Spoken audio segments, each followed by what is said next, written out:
Quisiera aprovechar la oportunidad para contar lo que me ocurrió esta semana. Y antes de comenzar la conferencia, creo que les gustará enterarse de esto porque realmente se relaciona con el tema que estamos cubriendo. Pero 2 veces seguidas, durante 2 días seguidos, tuve una experiencia increíble. Tengo una suegra de 96 años y medio, y mi suegra vive ahora con nosotros porque vino a visitarnos por una semana durante la Pascua, pero sufrió un pequeño infarto. Se cayó y se lastimó y se rompió una costilla. Realmente ha estado sufriendo mucho dolor y necesita cuidado las 24 horas del día, de modo que hemos contratado personas que la cuiden en casa, que la ayuden a vestirse, a ducharse, a comer cuando mi esposa no está en casa. Y estas personas han sido de una enorme ayuda durante estos días, pero sucede que en la agencia en la que contratamos a estas personas hay un reajuste y hemos tenido que trabajar con diferentes cuidadoras. No porque estén descontentas con su trabajo, sino porque están ocupadas en otras tareas, pero esta semana pasada tuvimos 2 nuevas cuidadoras, 2 días seguidos.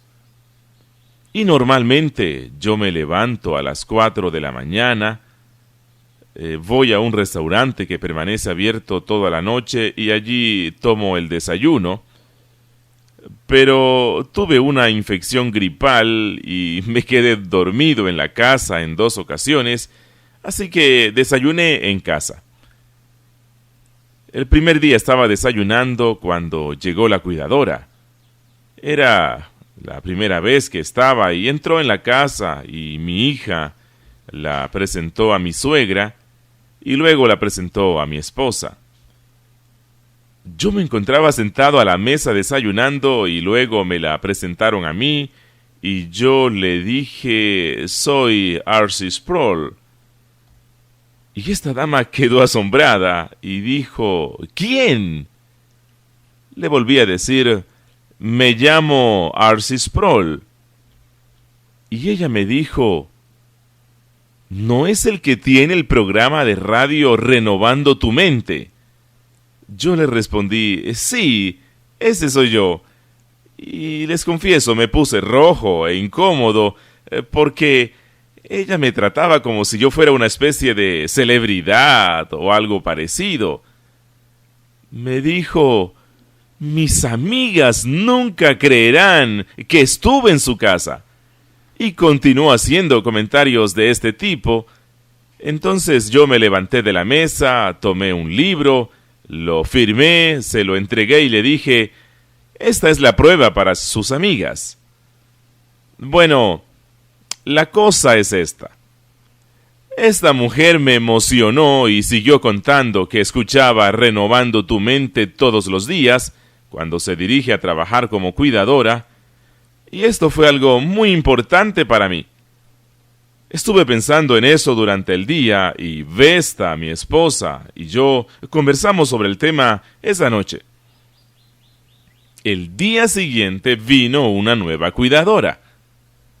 Y les digo que ocurrió exactamente lo mismo que en el día anterior. Estoy sentado a la mesa del desayuno, entra esta mujer, mi hija la presenta a mi suegra, le presenta a Vesta, mi esposa, y luego ella se presenta a mí y yo le digo mi nombre y ella me dice, pero usted no es R.C. Sproul, el del programa Renovando tu Mente. Yo le dije, me parece que hay una conspiración en esta agencia de cuidadoras. Y ella comienza a comentar lo mismo. Dijo exactamente lo mismo que la persona del día anterior. Dijo exactamente las mismas palabras. Mis amigas nunca me creerán esto. Y yo le dije, lo que estas personas están haciendo es tratar de obtener libros gratis. Pero bueno, estas 2 mujeres fueron absolutamente agradables. Nos pusimos a conversar y me contaron el impacto de su fe cristiana en su trabajo, porque su trabajo como cuidadoras es un auténtico ministerio. Uno mira a estas personas con los ancianos, con los discapacitados, con personas incapaces de vestirse solas, como ocurre ahora con mi suegra, y uno mira la paciencia, la ternura, la preocupación por los detalles, y les digo esto: las personas que viven en estas situaciones, que están enfermas, a veces víctimas de la enfermedad de Alzheimer o cualquier otra, no son siempre dulces, buenas y agradables como serían si no estuvieran enfermas. En ocasiones, francamente, son muy molestas. Y uno observa la forma en que las cuidadoras responden en estas situaciones. Son muy pacientes y bondadosas en todo. Y yo pensé en todo esto. Se lo dije a Vesta, mi esposa. Le dije: estamos haciendo esto. Estamos haciendo una serie sobre las 5 cosas que todo cristiano necesita saber, y estas cosas son cómo estudiar la Biblia, cómo orar, cómo adorar, cómo servir y cómo involucrarse en la administración de los talentos que Dios nos ha dado. Bien, ahora regreso a nuestro tema. Tenemos 5 cosas. Recuerden: estudio de la Biblia, estudio de la oración y similares a las que ya nos hemos referido. Son lo que llamamos medios de gracia. Todas son formas que Dios utiliza para fortalecernos y nutrirnos para crecer a la plenitud de la semejanza de Cristo. Y no siempre pensamos en el servicio como un medio de la gracia, pero, amados amigos, crecemos cuando servimos. Mientras más somos capaces de servir en el reino de Dios, más semejantes a Cristo nos volvemos. Y ese es el punto de mi pequeña anécdota que contaba. Podría ver el efecto que obraba en el crecimiento y la experiencia cristiana de estas personas al estar en una profesión que era un ministerio de servicio para ellas. Ahora, todos hemos sido llamados para ser siervos de Dios. No necesariamente para ser siervos profesionales de Dios. No necesariamente para ser siervos pagados de Dios. No obstante, cada uno de nosotros está involucrado en algún tipo de servicio a Dios y a su pueblo. En otras palabras, una de las formas en que servimos a Dios es sirviendo a quienes nos rodean. Y este tema lo encontramos presente a lo largo de la Escritura, de comienzo a fin. Piensen, por favor, por un minuto, en uno de los primeros ejemplos de esto en el Antiguo Testamento que encontramos en Éxodo. ¿Recuerdan ustedes cómo empieza el Éxodo con el pueblo de Israel en condición de servidumbre a un amo extranjero? Bueno, ellos se encuentran en esclavitud de los egipcios y gimen bajo la opresión del faraón. La Biblia nos cuenta que cuando Dios se le apareció a Moisés, Dios le dijo: «He escuchado el clamor de mi pueblo, y quiero que vayas al faraón y le digas que deje ir a mi pueblo». Todos sabemos eso. Pero si examinamos esta narrativa del Éxodo, donde Dios le dice a Moisés: «Ve al faraón y dile, deja ir a mi pueblo», ¿cuál es el resto de la historia? ¿Por qué quiere Dios que deje ir al pueblo? Nosotros pensamos, bueno, sencillamente porque Dios quiere liberarlos de su opresión y de su esclavitud. Bien, eso es una parte importante de la razón, pero ¿cuál es el propósito de Dios? Dios dice: «Déjalos salir para que vayan y me sirvan en esta montaña». De manera repetida en el Éxodo, Dios le dice al faraón: «Quiero que mi pueblo sea libre de la esclavitud, que deje de servir al faraón para que me sirva a mí». Bien, en un sentido, el Éxodo del Antiguo Testamento nos presenta una imagen como un espejo de la consumación del Éxodo que se cumple por medio de nuestro libertador, Jesucristo, porque en el Nuevo Testamento, Cristo viene no para sacarnos de Egipto, sino para liberarnos del yugo de Satanás. Sin embargo, cuando Cristo nos libera de la esclavitud, de la servidumbre, ocurre un cambio de amos, porque ahora Dios nos llama a ser sus siervos, de manera que en un sentido tenemos que ser siervos. El problema es a quién servir. Y Jesús mismo dijo, ustedes no pueden servir a dos señores. Podemos servir a Satanás, podemos servir los intereses de este mundo, o podemos servir al Dios viviente y ser siervos de Cristo. Me parece extraordinaria la descripción favorita de Pablo sobre su propia persona, cuando dice que es un doulos o un esclavo, que ha sido comprado por precio. Nos dice, no somos nuestros porque hemos sido comprados por precio. Pertenecemos a quien ha pagado por nosotros, a quien nos ha redimido, y ahora estamos llamados a servirle. De modo que la idea del servicio está firmemente enraizada en el Antiguo Testamento, y por supuesto, todos estamos familiarizados con la conmovedora historia que ocurrió en Siquem. ¿Recuerdan? Hacia el final de la vida de Josué, cuando Josué reunió al pueblo para renovar su promesa, su juramento, el pacto que había hecho con Dios. Escuchen lo que leemos en Josué capítulo 24. Dice, ahora pues temed a Jehová y servidlo con integridad y verdad. Quitad de en medio de vosotros los dioses a los cuales sirvieron vuestros padres al otro lado del río y en Egipto, y servid a Jehová. Ahora escuchen lo que le dice al pueblo. Ustedes han estado sirviendo a las cosas equivocadas. Han estado sirviendo a los dioses cananitas. Han estado sirviendo y adorando a ídolos paganos. Dejen eso y sirvan al Señor. Él dice, con integridad y verdad. ¿No les recuerda eso algo?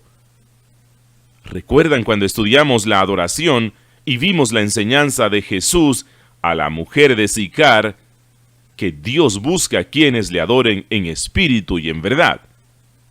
Lo que Jesús le dice a la mujer samaritana, lo dice Josué a toda la gente reunida. Sirvan al Señor con integridad y verdad. Luego, por supuesto, continúa diciendo, si mal os parece servir a Jehová, escogeos hoy a quién sirváis, si a los dioses a quienes sirvieron vuestros padres cuando estuvieron al otro lado del río, o a los dioses de los amorreos en cuya tierra habitáis, pero yo y mi casa serviremos a Jehová. Ese debiera ser el lema de compromiso de todo cristiano. Pero yo y mi casa serviremos a Jehová. Vamos a servirle con sencilla devoción. Vamos a servir al Señor.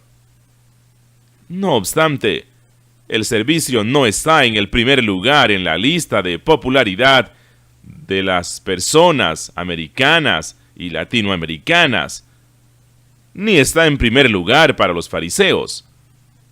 A ellos no les gustaba escuchar nada sobre el servicio. Ellos decían, no estamos sometidos a ningún hombre, somos hijos de Abraham. Pero Jesús les dijo, ustedes son los hijos de aquel a quien sirven, y ustedes sirven a Satanás, por lo tanto, ustedes son hijos del diablo. Pero en nuestra cultura tampoco queremos ser siervos. De algún modo creemos que ser siervos es indigno. Yo creo que ya he contado la historia de la experiencia que tuve, que fue una epifanía para mí, cuando trabajaba durante mis vacaciones de verano del seminario en un hospital de Pittsburgh para conseguir dinero para mi alimentación. Conseguí un trabajo en el departamento de mantenimiento de este gran hospital y una de mis tareas era barrer los patios de estacionamiento todas las mañanas, limpiar las colinas de cigarrillo y basura que habían dejado en el patio de estacionamiento, y no solamente del patio de estacionamiento del hospital, sino del hogar de enfermeras, adjunto al hospital, donde se alojaban todas las estudiantes de enfermería. Yo tenía que barrer el piso o el patio de estacionamiento de este hogar de enfermeras. Ahora, recuerden lo que ocurre cuando terminamos la secundaria. Algunos van a la universidad y otros se dedican a trabajar. Algunos van a escuelas vocacionales, otros se enlistan en el servicio militar, y otros se entrenan como enfermeros y enfermeras, y otros entran a la universidad. Digamos que la élite de estudiantes con mejores calificaciones va a la universidad. Es cierto. Estos estudiantes se ubican arriba en el sistema de clases de nuestra sociedad que los que van a las escuelas de enfermería o a las escuelas vocacionales. Bueno, yo fui a la universidad, me gradué de la universidad e iba a realizar un posgrado. De modo que entonces era un estudiante de posgrado que trabajaba en el verano barriendo el patio de estacionamiento del hogar de enfermeras. Un día salieron 3 enfermeras del edificio y yo les dije, buenos días. Ellas hicieron un ademán en el aire y pasaron junto a mí como si yo fuera basura. Consideraban poco digno hablar conmigo porque simplemente yo era un sirviente humilde que barría el estacionamiento. Nunca lo olvidaré. Quería correr tras ellas y decirles, un momento, ustedes no comprenden. Yo soy un estudiante universitario y ustedes solamente están en una escuela de enfermeras. Yo no quería ser tratado como un sirviente. Y recuerdo que luchaba con eso más tarde y me decía, ¿qué pasa, Archie Sproul? Se supone que eres cristiano. Pero te enojas cuando alguien te considera un sirviente.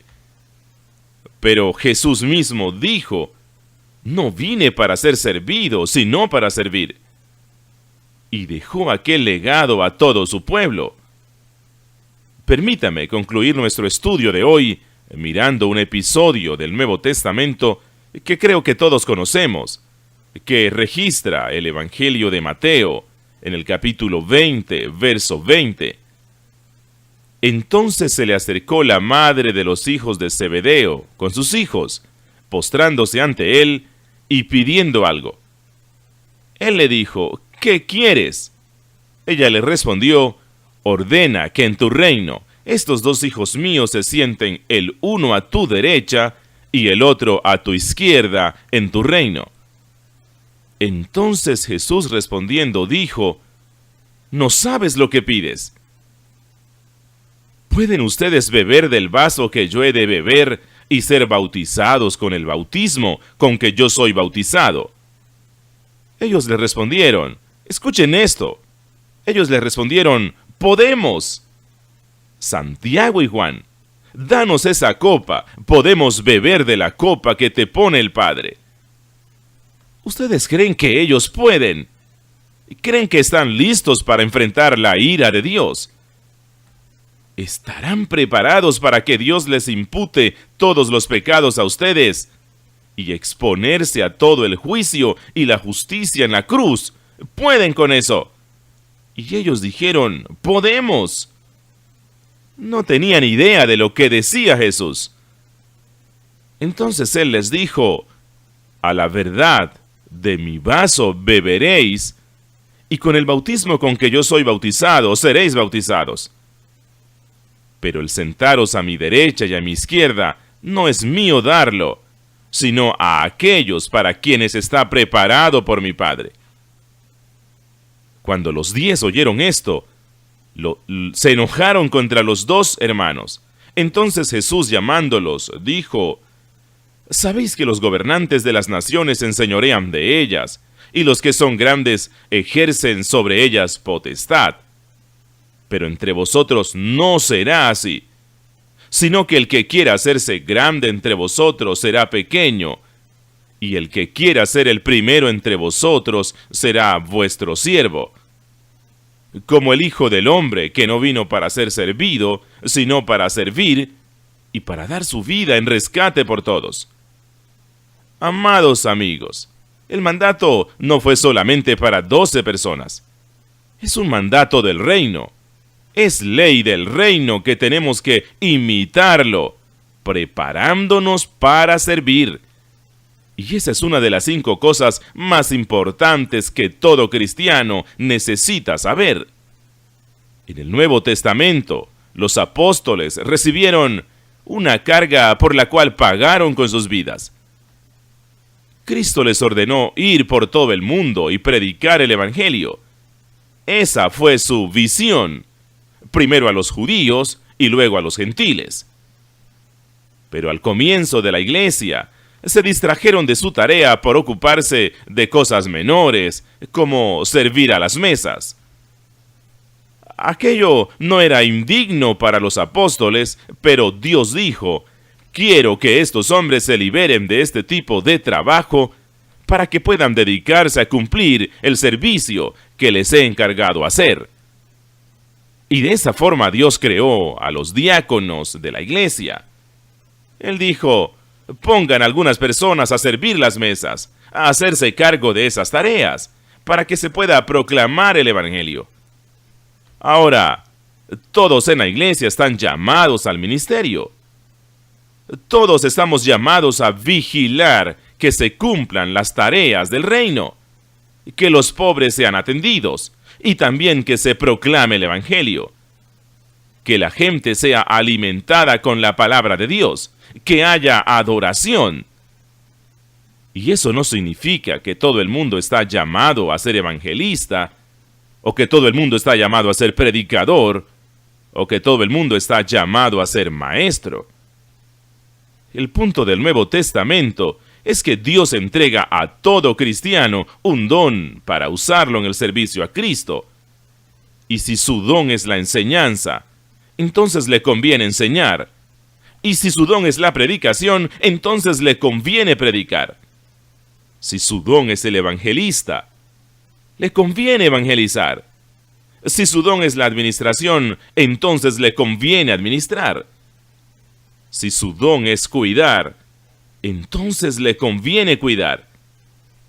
Pero todos estamos llamados a asegurarnos de que se cumplen todos los ministerios, cumpliendo nuestra parte en la evangelización, la administración, la misericordia, porque todos son ministerios de servicio a Cristo.